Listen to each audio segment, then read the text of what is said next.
Hi friends, ಹಾರ್ಡಿಕೆ cooking ಚಾನಲ್ಗೆ ಸ್ವಾಗತ.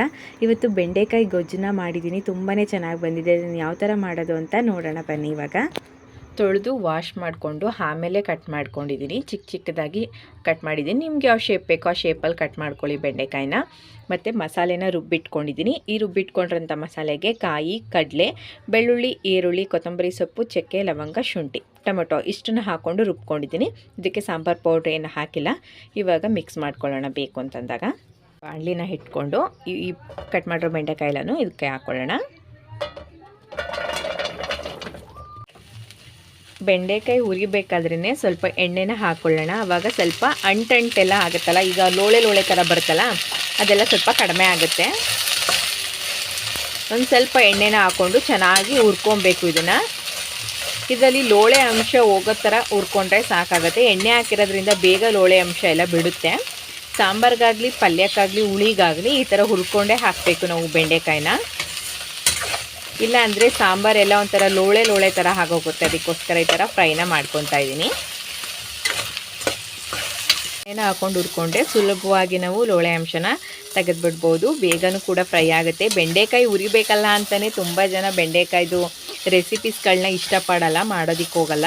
ನೋಡಿ, ಈ ಥರ ಟ್ರೈ ಮಾಡಿ, ತುಂಬಾ ಈಸಿಯಾಗಿ ಆಗುತ್ತೆ. ನೋಡಿ ಬೆಂಡೆಕಾಯಿ ಎಷ್ಟು ಉದುರಾಗಿ ಬೀಳ್ತಾ ಇದೆ ಅಂತ. ಓಕೆ, ಇದು ಇವಾಗ ರೆಡಿಯಾಗಿದೆ. ಈಗ ಇದೇ ಬಾಣಲಿಗೆ ಸ್ವಲ್ಪ ಎಣ್ಣೆನ ಹಾಕ್ಕೊಳ್ಳೋಣ. ಅದಕ್ಕೊಂದು ಸ್ವಲ್ಪ ಕಡಲೆಬೇಳೆ ಹಾಕ್ಕೊತಾ ಇದ್ದೀನಿ. ಇವಾಗ ಇದಕ್ಕೆ ಕಟ್ ಮಾಡ್ಕೊಂಡಿರೋಂತಹ ಈರುಳ್ಳಿ, ಒಣಮೆಣ್ಸೆ ಹಣ್ಣು, ಕರ್ಬೇವಿನ ಸೊಪ್ಪು ಇಷ್ಟನ್ನು ಹಾಕ್ಕೊಂಡು ಒಗ್ಗರಣೆಗೆ ಹಾಕ್ಕೊಳ್ಳೋಣ. ಜಜ್ಜಿಟ್ಕೊಂಡಿರೋಂತಹ ಬೆಳ್ಳುಳ್ಳಿನ ಆ್ಯಡ್ ಮಾಡ್ಕೊತಾ ಇದ್ದೀನಿ.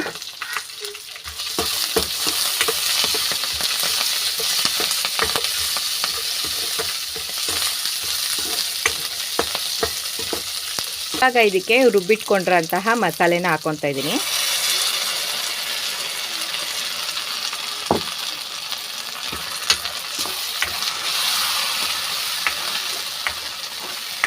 ಮನೇಲಿ ಮಾಡಿರೋಂತಹ ಸಾಂಬಾರು ಪೌಡ್ರನ್ನ ಹಾಕ್ಕೊತಾ ಇದ್ದೀನಿ.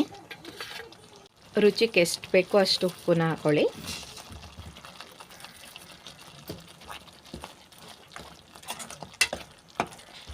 ನಾನು ಮನೇಲೇ ಮಾಡಿರೋಂತಹ ಸಾಂಬಾರು ಪೌಡ್ರನ್ನ ಯೂಸ್ ಮಾಡ್ತಿರೋದ್ರಿಂದ ಯಾವುದೇ ಥರ ಮಸಾಲೆನ ಇನ್ನು ನೆಕ್ಸ್ಟು ಮಸಾಲೆಗಳನ್ನ ಆ್ಯಡ್ ಮಾಡ್ಕೊತಾ ಇಲ್ಲ. ನೀವು ಮಾಮೂಲಿ ಅಂಗಡಿಯಿಂದ ತರೋ ಮಸಾಲೆ ಪೌಡ್ರ್ಗಳಾದರೆ ಅದಕ್ಕೆ ಸ್ವಲ್ಪ ಧನಿಯಾ ಪುಡಿ, ಗರಂ ಮಸಾಲಾನ ಹಾಕ್ಕೊಳ್ಳಿ. ತುಂಬಾ ಟೇಸ್ಟ್ ಕೊಡುತ್ತೆ.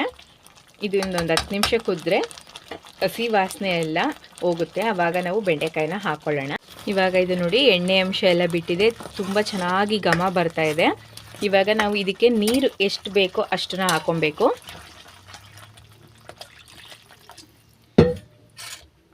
ನೋಡಿ, ನನಗೆ ನೀರು ಇಷ್ಟು ಸಾಕಾಗತ್ತೆ ಅಂತ ಅನ್ನಿಸ್ತು.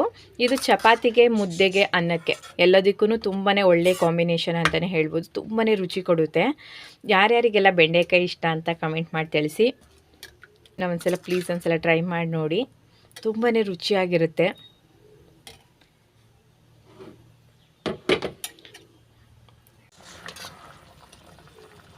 ಇವಾಗ ಇದಕ್ಕೆ ನಾವು ಬೆಂಡೆಕಾಯಿನ ಮಿಕ್ಸ್ ಮಾಡ್ಕೊಳ್ಳೋಣ.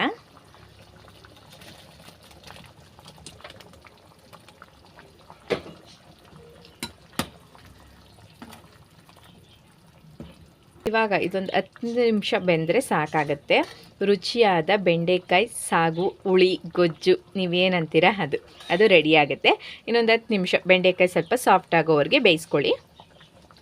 ಚೆನ್ನಾಗಿ ಬೆಂದಿದೆ. ತುಂಬ ಚೆನ್ನಾಗಿ ಕೂಡ ರೆಡಿಯಾಗಿದೆ. ಇಷ್ಟು ಗಟ್ಟಿ ಇದ್ದರೆ ಸಾಕು ನಮಗೆ. ಚಪಾತಿ, ರೊಟ್ಟಿ, ಇಡ್ಲಿ, ದೋಸೆ, ಅನ್ನಕ್ಕೆಲ್ಲ ಯೂಸ್ ಆಗುತ್ತೆ.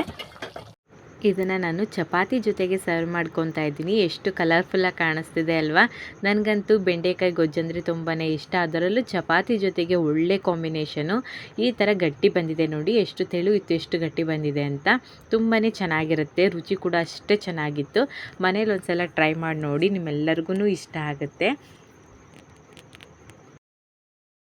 ನಿಮ್ಮೆಲ್ಲರಿಗೂ ಈ ವಿಡಿಯೋ ಇಷ್ಟ ಆಗಿದೆ ಅಂತ ಅನ್ಕೊತೀನಿ. ಇಷ್ಟ ಆಗಿದ್ರೆ ಲೈಕ್ ಮಾಡಿ, ಶೇರ್ ಮಾಡಿ, RDK ಕುಕಿಂಗ್ ಚಾನಲ್ನ ಸಬ್ಸ್ಕ್ರೈಬ್ ಮಾಡಿಕೊಂಡು ವೀಡಿಯೋಸ್ಗಳನ್ನ ನೋಡಿ. Thank you so much.